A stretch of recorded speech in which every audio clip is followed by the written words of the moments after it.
আসসালামু আলাইকুম। আমি Leo Mohammad Rakib Hasan, president Leo club of Bangladesh agriculture university. অংশগ্রহণ করছি লিও ডিস্ট্রিক্ট 315A2 কর্তৃক আয়োজিত জুলাই গণ অভ্যুত্থান বিষয়ক উপস্থিত বক্তৃতায়। রক্ত ভেজা পথে জেগে ওঠে জনতার স্রোত, স্বপ্নের দীপ্ত জলে অন্ধকার ভেঙে শহীদদের ত্যাগে মুক্তি পায় প্রতিটি প্রাণ।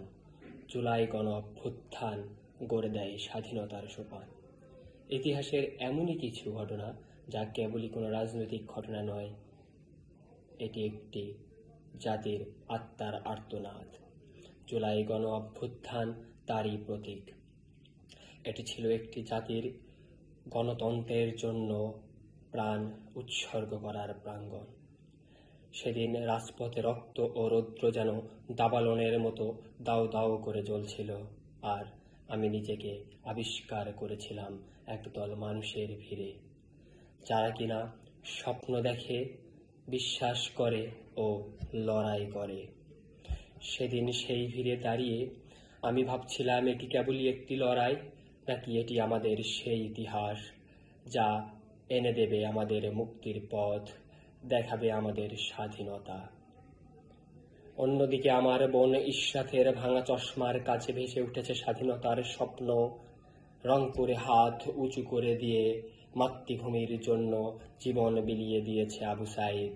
আর ঠিক তখনই বন্ধ করে দেওয়া হয় ইন্টারনেট। আমরা দেশের কোনো খবর জানতে পারি না। বিশ্ববিদ্যালয়ের আশেপাশের সকল দোকানপাট বন্ধ হয়ে যায়। আমরা অভুক্ত থাকি, আমরা দুর্বল হই। মা সেদিন ফোন করে বলেছিল, বাবা তুই ঘরে ফিরে আয়। মাকে বলেছিলাম, মাগো, কেবল নিরাপত্তাই যদি জীবনের একমাত্র প্রশ্ন হতো, তাহলে মাতৃগর্ভের প্রবল নিরাপত্তার মাঝেই থেকে যেতাম। নিজের অধিকার আদায়ের লড়াই যখন রূপান্তরিত হয় মাতৃভূমি রক্ষার লড়াইয়ে, ঠিক তখনই সেই মায়েরা আবির্ভূত হয় জাহানারা ইমামের রূপে। তাই তো আজ আবু সাইদ মুগ্ধ, ইয়ামিনের মায়েরা গর্বিত। আমি শুধু ভাবতাম, এর শেষ কোথায়? আর কত শত লাশের মিছিলে এর মুক্তি, আর কত শত লাশের মিছিলে মিলবে আমাদের স্বাধীনতা।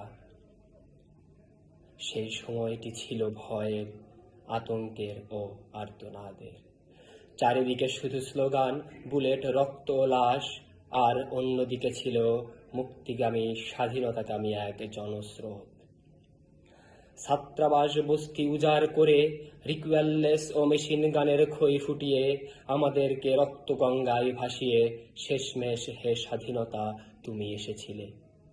তাই আজ শেষ বেলায় বলে যেতে চাই, জুলাই শহীদরা আমাদেরকে একটি কথাই মনে করে দিয়ে যায়, যারা স্বর্গত তারা এখনো জানে স্বর্গের চেয়ে উত্তম হে জন্মভূমি। ধন্যবাদ সকলকে, ধন্যবাদ সভাপতিকে।